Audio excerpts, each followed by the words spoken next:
Hello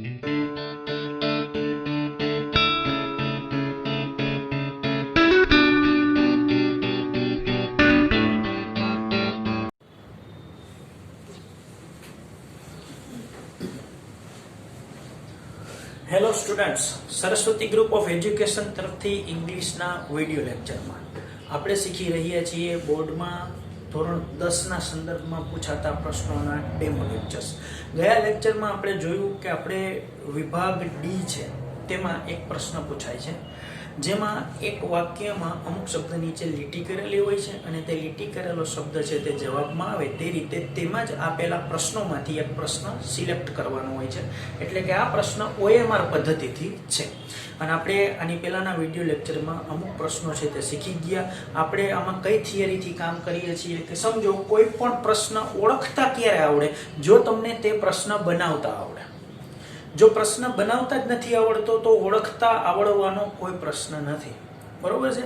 એટલે આપણે તે પ્રશ્ન બનાવતા શીખીએ છીએ. આવી રીતના જુદા જુદા વાક્યો તમારી સામે છે તે આપણે લખીએ છીએ અને પછી આપણે લીટી કરીએ છીએ કે સમજો આ શબ્દ જવાબમાં આવે તો પ્રશ્ન કેવી રીતે બને. XYZ બીજો શબ્દ છે તે એની નીચે લીટી કરી આને આપણે જવાબમાં જોતો હોય તો પ્રશ્ન કેમ બનાવાય. તો આ એક યોગ્ય મનોવૈજ્ઞાનિક વ્યવહારુ અને વાસ્તવિક પ્રેક્ટિસ છે આ પ્રશ્ન શીખવાની. અને એક વખત તમને જો આ ટેકનિક આવડી ગઈ તો પછી તમે કોઈ પણ પ્રશ્ન હશે એની નીચે તમે સીધો વિકલ્પ જોશો તો તમને ખ્યાલ આવી જશે કે આનો જવાબ છે તે આ જ આવે. તો આટલું પરફેક્શન છે તે આવી શકે છે આ પ્રેક્ટિસથી, આ થિયરીથી, બરોબર છે? જો અહીંયા આપણે ગઈકાલે વાત કરેલી હતી કે હવે નેક્સ્ટ લેક્ચરમાં આપણે હાઉ મેની, હાઉ મચ એવા પ્રશ્નો કઈ રીતે આવે તેની ઉપર ફોકસ કરવાના છીએ, બરોબર છે? તો મોટે ભાગે આપણે ગયા વખતે જે શીખી ગયા, સમજો કે અમુક પ્રશ્ન who થી બનતા હતા, what થી બનતા હતા, why થી બનાવતા આપણે શીખ્યા. પણ એના માટે એક વસ્તુ જરૂરી છે કે આપણને કોઈ પણ પ્રશ્ન છે તેનું પ્રશ્નનો જે શબ્દ છે, પ્રશ્ન સૂચક શબ્દ, તે પણ ખબર હોવી જોઈએ કે શું એટલે what થાય, which એટલે કયું થાય, whom એટલે કોને થાય, who એટલે કોણ થાય. તો આ રીતના પ્રાથમિક માહિતી છે તે આપણને હોવી જોઈએ. અને બીજી માહિતી તે હોવી જોઈએ કે જ્યારે વાક્ય પ્રશ્નાર્થ થાય ને ત્યારે સહાયકારક ક્રિયાપદ કર્તાની આગળ સ્થાન લે, બરોબર છે? દાખલા તરીકે આઈ એમ એ ટીચર, આને પ્રશ્નાર્થ બનાવો શું થાય? એમ આઈ અ ટીચર. હવે આપણે માની લો વ્યવસાય પૂછવો છે તો કોકને પૂછી શકીએ, તમે કહી શકશો વોટ એમ આઈ? તો વ્યવસાય માટે વોટ પૂછાય તો વોટ એમ આઈ, બરોબર? દાખલા હી ઇઝ અ ડોક્ટર અથવા તો he is a honest man, he is an honest man. તો આપણે એન ઓનેસ્ટ મેન શબ્દ જવાબમાં જોઈશું તો હી ઇઝ વૈધું, ઇઝ ને આગળ લઈ લ્યો, ઇઝ હી, બરોબર? What kind of main is he, what kind of main is he. તો તમે સમજી ગયા કે સહાયકારક ક્રિયાપદ આગળ લઈ અને આપણે પ્રશ્ન બનાવવાનો. તો ચાલો આજે આવી જ રીતના છે તે બીજા થોડા વાક્યોનો છે તે અભ્યાસ કરીએ અને તેની નીચે લીટી કરતા જાય અને પ્રશ્ન બનાવતા જે શીખવાનો આપણો જે અભિગમ છે તેને થોડોક શાર્પ કરીએ. જે અહીંયા there are 7 toys in that basket. પેલા બાસ્કેટ એટલે પેલી ટોપલીમાં 7 રમકડા છે. હવે જો સમજો આ there are શબ્દ તો કોઈ દી છે તે પ્રશ્નમાં આવવા માટે ઈ શબ્દ છે તે એટલો બધો મીન્સ કે લો ફ્રીક્વન્સી વર્ડ છે કે તેની નીચે લીટી આવવાના કોઈ ચાન્સીસ જ નથી, કારણ કે ઇન્ટ્રોડક્ટરી છે, બરોબર છે? હવે જો આમાં 3 પ્રશ્ન બની શકે, બરોબર? ધ્યાન રાખજો. પહેલા તો 7 ટોયઝ બેની નીચે હૈયારી લીટી, પણ એ હૈયારી લીટી કરતા પહેલા હું ખાલી 7 નીચે લીટી કરું છું. ખાલી 7 જવાબમાં જોઈ છે, તમે સમજી ગયા? ખાલી 7 જવાબમાં જોઈ છે.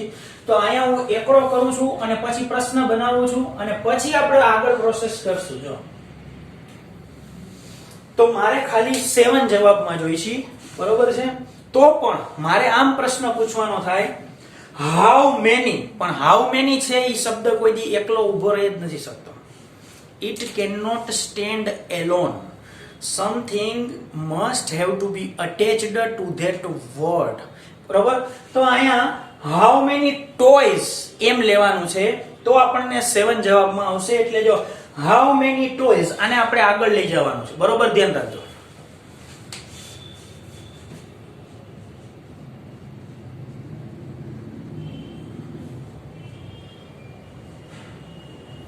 હવે જો આ શબ્દ છે અહીંયા હું આટલા માટે રાઉન્ડ નથી કરતો કારણ કે પછી આપણે આના પછી જ્યારે કંઈક લખવું હશે તો એમાં થોડુંક છે તે આપણને કન્ફ્યુઝન થાય એટલે હવે આ શબ્દ આગળ વયા ગયા હવે વાહે શું વધ્યું there are in that basket આટલું વધ્યું there are in that basket હવે એને આપણે સહાયકારક ક્રિયાપદ આગળ લઈને લખવાનું એટલે એમ થાય are there in that basket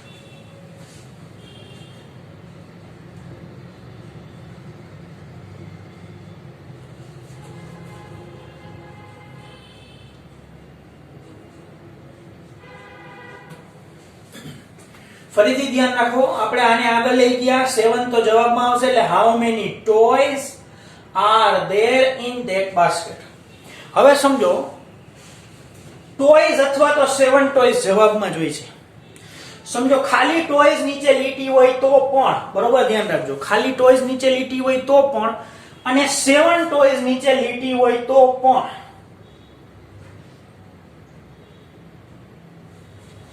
આપણો પ્રશ્ન એમ થાય બાસ્કેટમાં શું છે ફરીથી ધ્યાન રાખજો ખાલી ટોયઝ નીચે લીટી હોય તો પણ બરોબર કારણ કે ખાલી 7 તો રહે જ નહીં ટોયઝ ની નીચે લીટી આવી એટલે ઈ શબ્દ તો જશે ઈ શબ્દ જશે તો 7 અહીંયા શું કરશે 7 નું કઈ કામ જ નથી કારણ કે ટોયઝ ને મોડિફાઈ કરે છે બરોબર છે તો અહીંયા આપણે ટોયઝ અથવા તો 7 ટોયઝ બેમાંથી કોઈ પણ સૈયારો છે તેની નીચે લીટી કરી તો આપણે પૂછવું પડશે બાસ્કેટમાં શું છે તો શું એટલે શું થાય વોટ હવે સમજો આ પ્રશ્ન આપણને આ શબ્દ છે તે જવાબમાં નીકળી જશે પ્રશ્ન પૂછતી વખતે બરોબર તો આપણે શું લખશું જો વોટ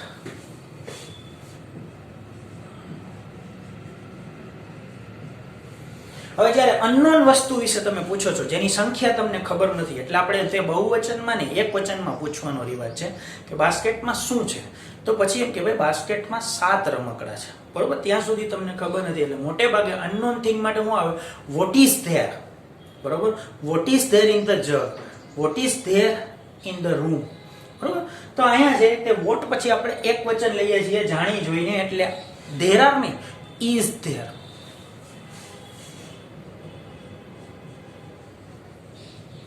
in that basket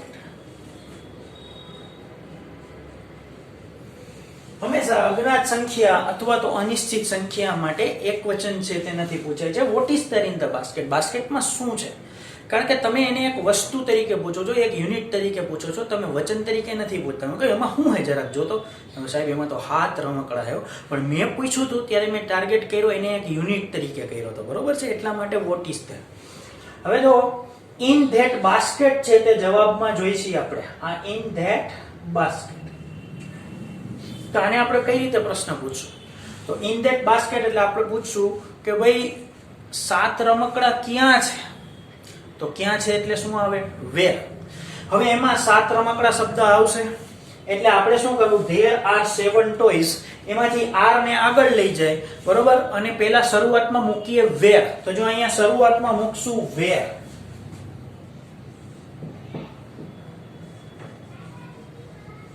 હવે આને આગળ લઈ જાય where are હવે જો where are there 7 toys લખો તો પણ કઈ વાંધો નહીં where are 7 toys સીધું લખવાનું છે બરોબર છે કારણ કે where are 7 toys આ રીતે બનશે કારણ કે where are there 7 toys એમ નહીં where અને there છે તે બંને છે તે સાથે નથી આવતા કારણ કે આપણે where પૂછીએ અને સ્થળ બરોબર તો there are તો અહીંયા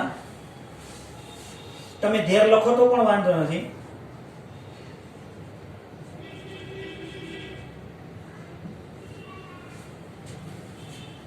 બરોબર where are there 7 toys પણ વ્યવહારિક રીતે પ્રશ્ન આ થશે where are 7 toys તો there are 7 toys in that basket અથવા તો આનો જવાબ થાય 7 toys are in that basket બરોબર હવે જો they bought 2 liters of milk yesterday તેઓએ ગઈકાલે 2 લીટર દૂધ ખરીદ્યું હવે અહીંયા આપણે ચાય કરીને છે તે એક જથ્થો લીધો છે દૂધ પાણી તેલ એને જથ્થાવાચક નામ કહેવાય બરોબર છે જેને નોન કાઉન્ટેબલ નામ કહેવાય જેને ગણી નથી શકાતું તો આને પૂછતી વખતે આપણે શું આવે ખબર છે એમાં હાઉ મચ આવે જેમ આમાં આપણે જોયું ને હાઉ મેની એમ અહીંયા આવશે હાઉ મચ હવે જો તેઓએ ગઈકાલે 2 લીટર દૂધ ખરીદ્યું તો they bought 2 liters of milk yesterday. તો અહીંયા એક ધેથી પ્રશ્ન બને. બોટ ને આપણે ચાઈ કરીને લીટી નથી કરતા, કારણ કે આપણે ગયા વખતે શીખી ગયા છીએ એમાં ડુ નો પ્રયોગ થાય, બરોબર છે. આપણે અત્યારે હેતુ જુદો છે એટલા માટે. જો હવે ખાલી 2 liters, ખાલી 2 નીચે લીટી હોય ને તો પણ જુદો પ્રશ્ન બને, બરોબર છે. તો આ છે એ લીટર્સ ગણી શકાય, અને ખાલી મિલ્ક નીચે લીટી હોય તો પણ છે તે જુદો પ્રશ્ન બને, બરોબર છે. અને ખાલી મિલ્ક નીચે હોય તો પણ.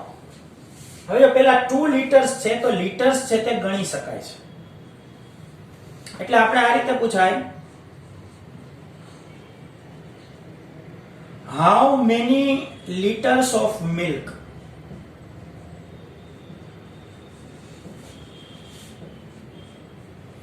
હવે આપેલા વાક્યને પ્રશ્નાર્થ કરવાનું છે એટલે did આગળ લેશું. How many liters of milk did they buy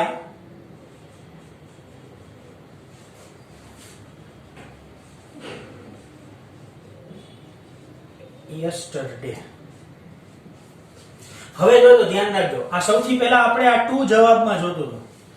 હવે 2 liters જવાબમાં જોઈ છે. 2 liters of એટલે તમે 2 liters હોય આ બીજું પ્રશ્ન આપણે છે.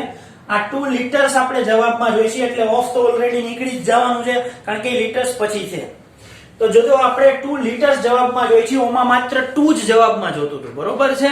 એટલે હાઉ મેની આવ્યું, કારણ કે લીટર્સ ગણી શકાય. હવે લીટર્સ ને આપણે જવાબમાં લઈ લઈએ છીએ તો આપણે પૂછ્યું કેટલું દૂધ, તો એમાં મિલ્ક જવાબમાં, એટલે કે મિલ્ક શબ્દ છે તે ત્યાં રહેશે. આપણે તેને હાઉ મચ લગાડવાનું જાય. How much milk.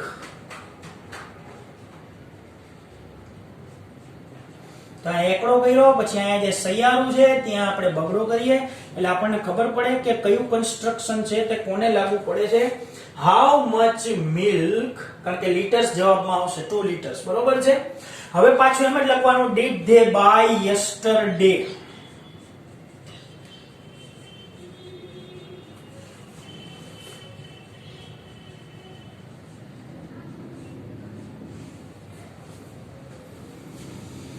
હવે તમને ખબર છે યસ્ટરડે જવાબમાં જોતો હોય તો વેન થી પ્રશ્ન પૂછવાનો, બરોબર છે. પણ તે ટેકનિક આગળ શીખી ગયા છે, છતાં પણ એક છે તે આપણે કરીએ. સમજો જે જવાબમાં જોતું હોય તો વુ થી પ્રશ્ન કરવાનો.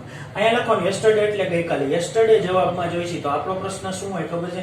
તેઓએ ગઈકાલે, તેઓએ ક્યારે 2 લીટર દૂધ ખરીદ્યું. તો આપણે એમાં વેન થી પૂછવાનું. વેન એટલે ક્યારે. ક્યારેના જવાબમાં આવે સમય. When did they buy 2 liters of milk?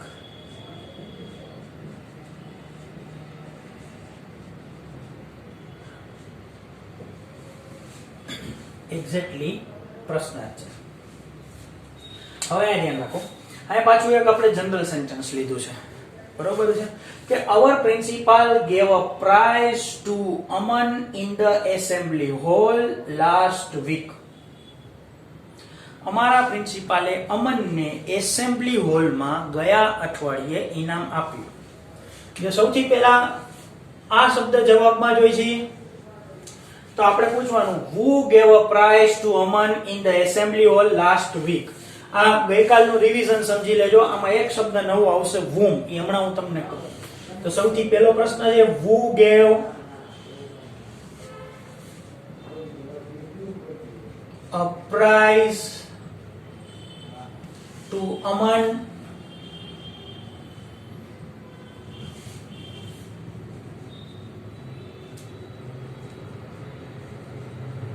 in the assembly hall last week. હવે ગેવ આપણે નથી, કારણ કે શું કર્યું ઇનામ સાથે એવું તો કઈ આપણે પૂછવાનું નથી, એટલે ગેવ ને જવાબમાં નથી લેવું, કારણ કે એ થોડુંક અતાર્કિક છે, અવાસ્તવિક છે, વ્યવહારુ મેથડ કરતા થોડું અલગ છે. એટલે આપણે સીધું અપ્રાઇઝ લઈએ. તો અપ્રાઇઝ જવાબમાં આવે તો આપણે કઈ અમનને પ્રિન્સિપાલે શું છે તે અર્પણ કરેલું હતું. તો અહીંયા આવશે વોટ. હવે વોટ આવે એટલે અહીંથી ડીડ બહાર નીકળી જાય. What did our principal give to Aman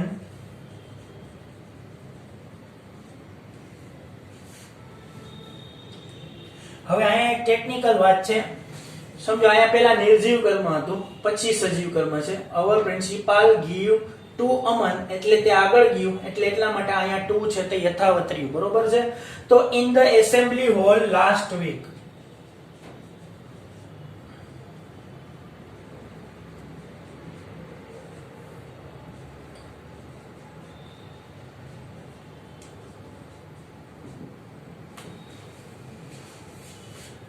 હવે જો આપણે ઇન ધ એસેમ્બલી હોલ છે તેટલો પ્રશ્ન જવાબમાં જોઈએ છે આપણે આ સોરી પહેલા ટુ અમન છે તે આપણે જોઈ લઈએ તો અહીંયા 1 અહીંયા 2 અને અહીંયા 3 ટુ અમન એટલે અમન ને તો આ પૂછવું હોય તો whom બરોબર છે અહીંયા આવશે ત્રીજો પ્રશ્ન whom did our principal give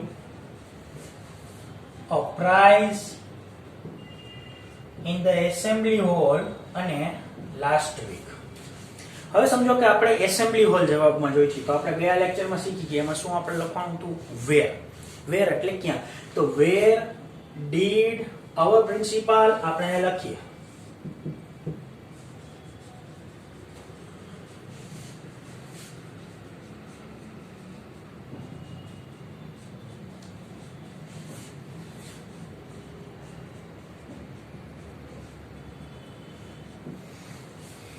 અને લાસ્ટ વીક જવાબમાં જોઈએ છે અહીં એસેમ્બલી હોલ નીચે આપણે ચોગડો કરવાથી અને આ લાસ્ટ વીક છે તેને આપણે 5 તરીકે મૂલવીએ તો આપણે લાસ્ટ વીક જવાબમાં જોતું હોય તો આપણે એમ કરવાનું when બરાબર છે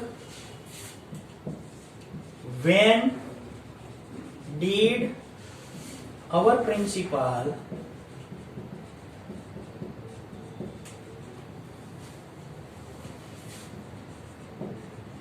give a prize to Aman in the assembly hall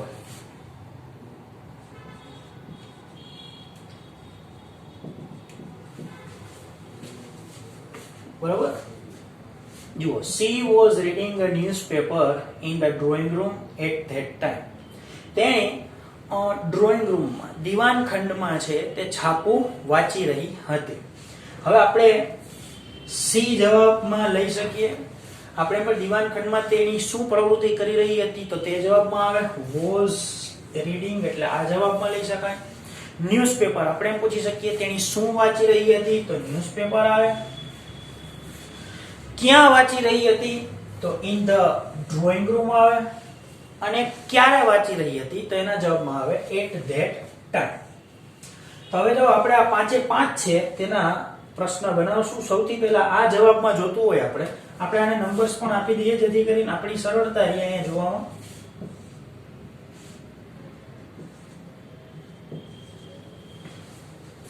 હવે મારે સી શબ્દ જવાબમાં જોઈએ છે તો આપણે શું કરવાનું who થી બનાવવાનું જાણે who was reading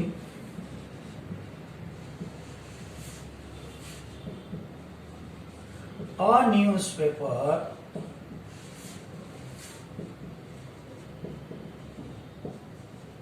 in the drawing room at that time બરોબર હવે મારે was reading જવાબમાં જોઈ છે તો મારે એમ પૂછવું પડશે તેણી દીવાન ખંડમાં શું પ્રવૃત્તિ કરી રહી હતી તો મારે એમ પૂછવાનું છે કે what was she doing તો doing લખું તો જ મને reading જવાબમાં આવે તેણી શું કરી રહી હતી તો મારે આ જવાબમાં જોઈ છે તો મારો પ્રશ્ન આ થશે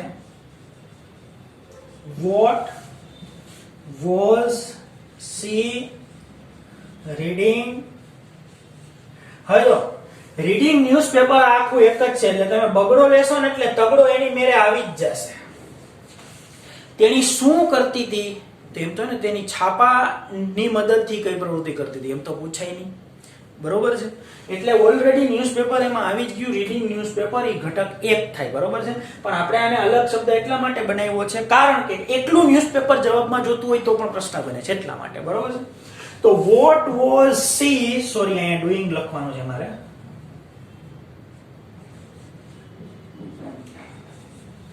ફરીથી ધ્યાન રાખજો.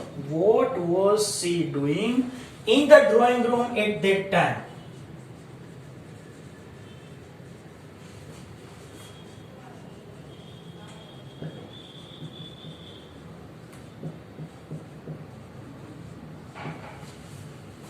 હવે આપણે ખાલી ન્યૂઝપેપર જવાબમાં જોઈશું, બરોબર? ખાલી ન્યૂઝપેપર.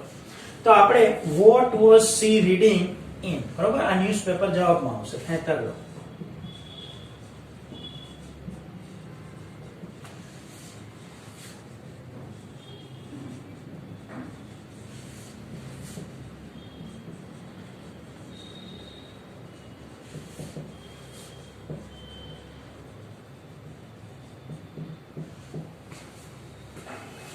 હવે ઇન ધ ડ્રોઈંગ રૂમ શબ્દ જવાબમાં જોઈશે. તો આપણે પૂછવાનું છે where was she reading a newspaper. તો અહીંયા વેર થી બનશે, બરાબર?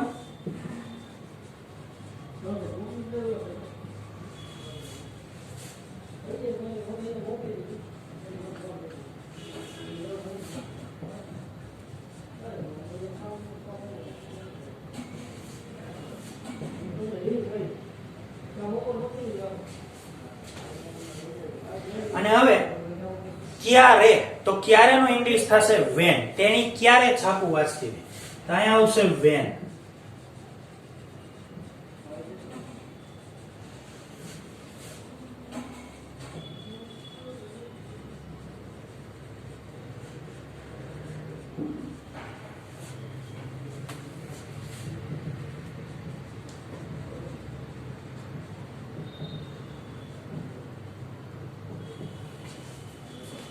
જો Mohan used Amit's pencil in the last exam, બરાબર? મોહિતે ગઈ પરીક્ષામાં અમિતની પેન્સિલ છે તેનો ઉપયોગ કર્યો.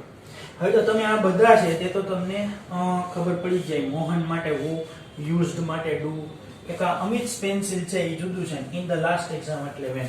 આ એક પર્ટિક્યુલર સમજાવવાનું છે. તો આમાં આવશે whose પેન્સિલ. સમજો આપણે આ જોતું હોય, ખાલી આટલો જ જવાબ જોતો હોય તો પણ, અથવા તો અમિત's પેન્સિલ અથવા તો ખાલી અમિત's, તો એમાં આપણે પ્રશ્નસૂચક શબ્દ ફરે whose પેન્સિલ. એટલા માટે આપણે વાક્ય લીધું, બરોબર છે? તો આપણે એક જ વાક્ય અત્યારે આમાં સમજીએ છીએ. બાકીના બધા આગળ છે તે રિવિઝનમાં આવી ગયા છે, બરોબર? આમાં જો whose પેન્સિલ ગાળ કયો છે? સાદો ભૂતકાળ. સાદા ભૂતકાળમાં ડીડ આગળ આવે. Did Mohan use in the last exam.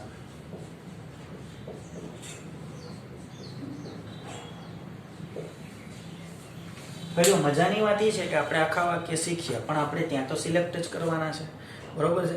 એટલે માત્ર તમને આ મેથડ ખબર હોવી જોઈએ. ત્યાં તમારે આખા વાક્ય બનાવવાના નથી, તમારે ખાલી સિલેક્ટ કરવાના છે આપણે, બરોબર છે? તો તે આપણને સરળ રહે. પણ આપણે માત્ર ઓળખાણ કરાવવા માટે આ ટીચિંગ કરાવેલું છે. તો આટલે સુધી રાખીએ. એક વખત CW માં અને એક વખત છે તે આપણે રફમાં ઉતારીએ છીએ. અને આટલે સુધી આ લેક્ચર રાખીએ, તો પછીના લેક્ચરમાં ફરી પાછા મળીએ.